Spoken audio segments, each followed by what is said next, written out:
नमः शिवाय। आप सभी भाई बहनों को मेरा प्रणाम। आदिशक्ति महादेव प्रभु जी आप सभी को सत्य का ज्ञान दें। आज हम इस वीडियो के माध्यम से जानेंगे कि महादेव प्रभु जी की पहली रचना कौन सी है। प्रभु जी ने ध्यान के माध्यम से कहा है कि मैं इस धरती पर ना महाकाल बनकर आया हूँ और ना ही महाकाली बनकर आया हूँ। सबसे पहले मैं इज्जत लेकर इस धरती पर आया हूँ। महादेव प्रभु जी की पहली रचना इज्जत है। इस धरती पर वर्तमान समय में सबसे पहले इंसान इज्जत ही भूल गया है। शैतान जैसा चाह रहा है हर इंसान वैसा ही कर रहा है। पहनावा तो पूरी तरह से ही बदल गया है। लोग जैसा देख रहे हैं फिल्मी दुनिया में वैसा ही पोशाक धारण कर रहे हैं। हमारा पहनावा हमारे चरित्र को परिभाषित करता है। मैंने बहुत से लोगों के मुंह से सुना है, वे अक्सर कहा करते हैं कि मेरा सिर्फ पहनावा है, मेरा चरित्र नहीं है। अब मैं आप सभी से कहना चाहती हूँ कि हमारी सोच से ही हमारी नीयत का पता चलता है। गलत ढंग का पहनावा बुराई का है और अश्लीलता को बढ़ावा देता है। सत्य पहनावा से हमारे आत्मा को सत्य ऊर्जा मिलती है और आसपास का माहौल भी गंदा नहीं होता। अगर हम सत्कर्म करते हैं तो हमारी रक्षा स्वयं प्रभु जी करेंगे और हमें अच्छाई की तरफ ले जाएंगे। अगर हम कुकर्म करते हैं तो हमारे दिमाग को शैतान चलाता है। जब दिमाग शैतान चलाएगा तो गलती और पाप दोनों होगा। इस धरती पर शैतान ने इज्जत को पूरी तरह से नष्ट कर दिया है और इसका नतीजा है शोषण और बलात्कार। इंसानियत पूरी तरह से नष्ट हो चुकी है। एक छोटी सी बच्ची भी वर्तमान समय में सुरक्षित नहीं है और इसका मुख्य कारण है अश्लील पहनावा और गंदी नीयत। महादेव प्रभु जी ने कहा है कि इस धरती पर 100% में से 1% ही सत्य बचा है। पाप इतना बढ़ गया है तो विनाश भी उचित प्रकार से होगा, जिसके बारे में कोई कल्पना नहीं कर सकता। और यही सत्य शाश्वत सत्य है। वीडियो के माध्यम से बताना चाहती हूँ कि पाप की पहली सीढ़ी कौन सी होती है। मैं आप सभी से बताना चाहती हूँ कि इंसान बड़े पत्थर से नहीं छोटी पत्थर से ही ठोकर खाता है। जब हम छोटी छोटी गलतियों को अनदेखा करने लगते हैं तब हमसे बड़ी गलती होती है। महादेव प्रभु जी ने बताया कि पाप की पहली सीढ़ी झूठ होती है। लगभग आज का हर इंसान प्रत्येक दिन में अनेकों बार झूठ बोलता है, पर वे इस झूठ को छोटा समझते हैं। कभी वे अपने फ़ायदे के लिए झूठ बोलते हैं तो कभी दूसरे के फ़ायदे के लिए झूठ बोलते हैं, पर उनका ध्यान इस पर नहीं रहता कि वे गलती कर रहे हैं। अब मैं आप सभी से कहना चाहती हूँ कि सत्मार्ग पर चलना है तो सबसे पहले झूठ को त्यागना होगा, क्योंकि झूठ बोलने से हमारे शरीर और आत्मा को नकारात्मक ऊर्जा मिलती है। जब हमारे शरीर और आत्मा को नकारात्मक ऊर्जा मिलेगी तो हम सत्कर्म नहीं कर पाएंगे। जब हम सत्कर्म नहीं कर पाएंगे तो हमारा सत्य का जीवन व्यर्थ होता है। झूठ की सीढ़ी शैतान की तरफ ले जाती है और सत्य की सीढ़ी महादेव प्रभु जी के पास ले जाती है। और चयन आप सभी का है कि आप सभी कौन सा मार्ग चुनते हैं। और यही सत्य शाश्वत। इस वीडियो के माध्यम से जानेंगे कि प्रार्थना की शक्ति क्या होती है। सर्वप्रथम मैं आप सभी से महादेव प्रभु जी की एक सत्यवाणी को साझा करती हूँ।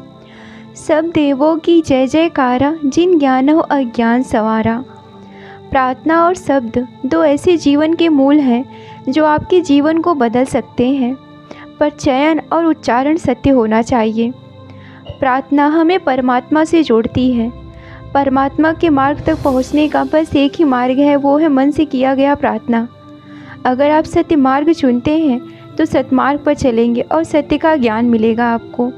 आप भगवान को महसूस कर पाएंगे अपने जीवन में, अपने मन में। अगर आप असत्य को चुनते हैं तो आपको बुराई और झूठ का मार्ग मिलेगा, जहाँ से आपको पाखंड और आडंबर मिलेगा, जो अपने जीवन में आप कभी ना सुख से रह पाएंगे और ना ही संतुष्ट रह पाएंगे। इसीलिए सच्चे मन से, खुले दिमाग से हमें निर्णय लेना चाहिए कि हमें कौन से मार्ग पर चलना है। अगर हम ऐसा कर्म करेंगे तो हम ज़रूर ही सही निर्णय लेंगे। बहुत बार ऐसा होता है कि हम भावनाओं में बहकर निर्णय ले लेते हैं, पर ऐसा नहीं करना चाहिए। इसी वक्त का फ़ायदा उठाता है वो शैतान और आपसे गलती करवा देगा। दिमाग को स्थिर और मन को शांत बनाइए, फ़र्क आप ज़रूर महसूस करेंगे। सद्गुरु भोलेनाथ जी ने अपनी सत्यवाणी में सत्य लिखा है कि सब देवों की जय जयकारा, जिन ज्ञानो अज्ञान सवारा। आपके अंदर कितना भी अज्ञान का अंधकार क्यों ना हो, सत्य को चुनेंगे तो आपका जीवन प्रकाशमय हो जाएगा। और यही सत्य शाश्वत सत्य है। आज वीडियो के माध्यम से जानेंगे कि सत्य का ज्ञान क्या है सर्वप्रथम मैं आप सभी से सद्गुरु भोलेनाथ जी की एक सत्यवाणी को साझा करती हूँ। आदि माँ अलख निरंजन होवहु वांछित फल दुख भंजन। परम पिता परमात्मा सर्वज्ञ हैं, सर्वव्यापी हैं। उन्हें मन की नज़र से देखा जा सकता है। मन में भक्ति की विश्वास हो, अटूट आस्था हो, तब उन्हें देखा जा सकता है। ब्रह्मांड के तरंग में, सृष्टि के कण कण में जो शक्ति है वो उन्हीं से तरंगित होती है। सत्य का ज्ञान रासायनिक या भौतिकी नहीं है। सत्य का ज्ञान वो है जो हमारे मन से, सोच से, नियत से हर बुराई को दूर कर सके।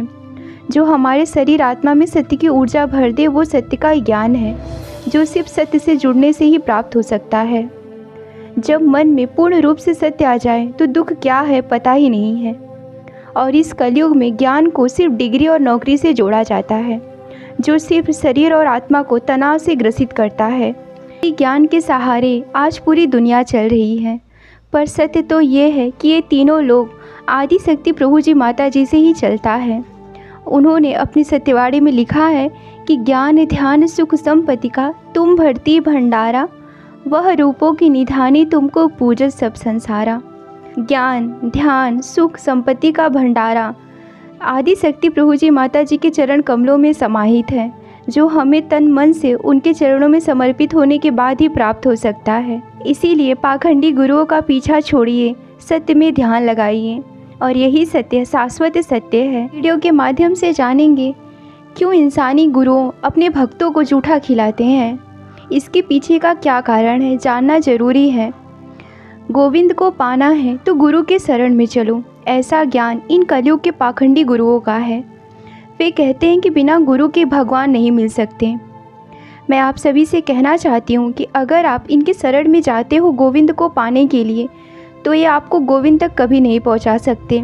खुद गोविंद बन के मिलेंगे आपसे। यहाँ गोविंद का मतलब भगवान से है, और वो आपको अपना जूठा खिलाएंगे। जूठा खाने से हमारे शरीर आत्मा को नकारात्मक ऊर्जा मिलती है, और जब हमारे शरीर और आत्मा को नकारात्मक ऊर्जा मिलेंगी तो हम कभी भी सतमार्ग पे नहीं चल सकते। महादेव प्रभु जी ने कहा कि हर पाखंडी गुरुओं के पीछे शैतान छुपा होता है, जो सत्य आत्माओं के शरीर को खंडित करना चाहता है। इसीलिए उसने ऐसा गंदा पाखंड रचा है। ये पाखंडी गुरु हम सबके और गोविंद के बीच की एक बाधा है, जो हमें गोविंद तक नहीं पहुंचने देते, सत्य से भ्रमित करते हैं हमें। ये हमारे मन के विकार को कभी नहीं दूर कर सकते। सद्गुरु भोलेनाथ जी ने अपनी सत्यवाणी में लिखा है कि सतगुरु सब गुण आगर तो ही, दीजे शरण प्रभु अब मोही। इन तीनों लोक के गुरु स्वयं सद्गुरु भोलेनाथ जी हैं। अपने समस्त गुण अवगुण लेकर उनके शरण में समर्पित हो जाइए, वे ही आपको इस भवसागर से पार लगाएंगे। उन्हीं से सत्य का ज्ञान मिलेगा और उन्हीं से ही सत्य का जीवन मिलेगा, और यही सत्य शाश्वत सत्य है। सत्य का ज्ञान दें। सर्वप्रथम मैं आप सभी से सद्गुरु भोलेनाथ जी की एक सत्यवाणी को साझा करती हूँ। आदि अलग को भजना है, सब देवगणों का कहना है। इस तीनों लोक में सत्य स्वरूप आदि शक्ति रूप है, और इनके ही महिमा से इस सृष्टि का निर्माण हुआ है। इस धरती पर महादेव प्रभु जी जितनी बार रूप लेके आए हैं, हर रूप में उन्होंने आदि शक्ति प्रभु जी माता जी के ही रूप की आराधना करने को कहा है। पर जितने भी धार्मिक ग्रंथ पढ़ लो, वेद पुराण पढ़ लो, पर प्रभु जी के सत्य के विषय में कुछ भी नहीं लिखा गया है। यहीं से हर इंसान को सत्य से भ्रमित कर दिया गया है। जो सत्य था वो कभी लिखा ही नहीं गया, और जो प्रभु जी ने स्वयं लिखवाया था हर इंसान के कल्याण हेतु, उसे भी छुपा दिया गया। हर युग में, हर अवतार में प्रभु जी का ही एक सत्य रूप है, सत्य स्वरूप आदि शक्ति रूप। और उसी सत्य स्वरूप में उन्होंने सत्य ज्ञान दिया है कि सत्कर्म करते हुए, अपने सतधर्म का पालन करते हुए सतमार्ग पर चलो, क्योंकि सत्य से ही हर जीव का कल्याण हो सकता है। नमः शिवाय। आप सभी भाई बहनों को मेरा प्रणाम। आदि शक्ति महादेव प्रभु जी आप सभी को सत्य का ज्ञान दें। आदि अलख मूल भजो, सकल इंद्रियां ध्यान तजो। सत्य की ज्योति, तीनों लोक का मूल आदि शक्ति प्रभु जी माता जी ही हैं। उन्हीं से ये तीनों लोक प्रकाशित हुआ है। इधर उधर भटकने से अच्छा है कि ध्यान सत्य स्वरूप पे लगाया जाए। इस देव की पूजा, उस देव की पूजा, ये गुरु बहुत ज्ञानी है, वो गुरु बहुत ही अच्छी है। इन सब से ध्यान हटाइए, सिर्फ सत्य स्वरूप पे ध्यान लगाइए। उनकी स्तुति कीजिए, क्योंकि उनका भजन सुमिरन सभी देवतागण करते हैं। सभी के मूल और सभी के अस्तित्व के मूल आदिशक्ति प्रभु जी माता जी हैं। अब मैं आप सभी से कहना चाहती हूँ कि सत्कर्म करते हुए आदि स्वरूप पर ध्यान केंद्रित करते हुए सत्मार्ग पर चलिए। सत्य आत्मा सत्कर्मी हुए तो दिव्य संगम युग के दर्शन होंगे। सद्गुरु भोलेनाथ जी अपनी सत्यवाणी में लिखा है कि आदि अलख मूल भजो, सकल इंद्रियां ध्यान तजो। आज के इस वीडियो को देखने वालों को मेरा प्रणाम। आप सभी ने इस वीडियो को देखने के लिए अपने कीमती समय में से समय दिया है, उसके लिए आप सभी का धन्यवाद। अगर आप भगवान पर विश्वास करते हैं और उनकी सत्यवाणी को सुनना चाहते हैं तो महादेव की शक्ति चैनल को सब्सक्राइब कर लीजिए, ताकि प्रभु जी की हर सत्यवाणी आप सभी तक आसानी से पहुंच जाए।